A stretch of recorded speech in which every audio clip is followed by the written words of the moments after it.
hii changamoto ambayo inatukabilia hasa inahusiana na mifugo, kwa sababu unaangalia pa Laikipia, Baringo, Samburu na Isiolo, ile shida ambayo tuko nayo ni mambo ya ufugaji.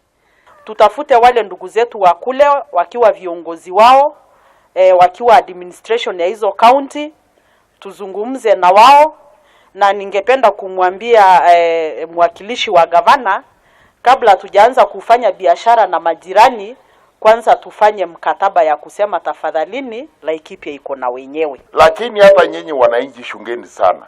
Nyinyi ndio mnaleta taabu. Nyinyi, nani anaambia nyinyi mchague watu wakorofi? Nani anaambia nyinyi? Sasa mnachagua wakorofi, wanakuja kuwakorofa, wanakuja kuwasumbua, alafu mnalilia serikali. Serikali gani ilipiga kura? Na muashe ya pili, muashe